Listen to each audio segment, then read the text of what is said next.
Agim Baçi është një nga njerëzit që në përplasjen e madhe që ndodhin në Partinë Demokratike në vitin 2021 i besoi idesë që Sali Berisha nuk duhet rikthehej në krye të asaj partie dhe ndoqi rrugën duke i besuar leadershipit të Lulzim Bashës, që këtë ide e ndoqi deri në fund. Pyetja që kam unë për ju, zoti Baçi, është a gaboi Lulzim Basha me vendimin që mori në shtatorin e vitit 2021 duke përjashtuar Sali Berishën kur ti e lexon pas rezultatit të 11 majit? Moralisht, jo, praktikisht po. Moralisht, ne nuk mund të themi që nuk mund të jemi hipokrit që themi që SBA-ja është aleati më i rëndësishëm, me përpatin tonë është në të njëjtin krah me ne, dhe pastaj ta paragjykojmë kur na bën kërkesa.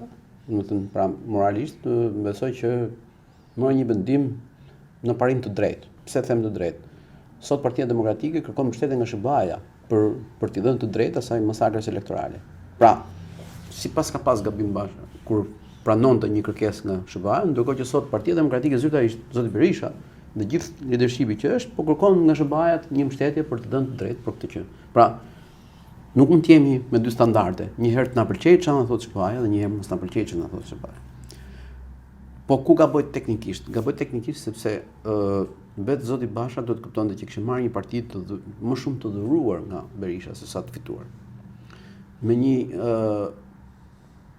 logjik gjërash që shpesh herë i kishte pëlqyer të dy palëve, qoftë Berishës, qoftë Bashës, që të asociohesh me njëri tjetrin.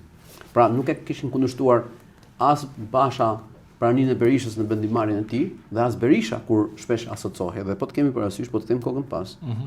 Në 8 vitet e Bashës si kryetar Partisë Demokratike, diplomatët e huaj dhe shumë tjerë kanë takuar, sa që kanë takuar Bashën, kanë takuar dhe Berishën. Dhe kjo krijoi atë dyzimin e fortë, cili është kryetari i vërtetë i Partisë Demokratike.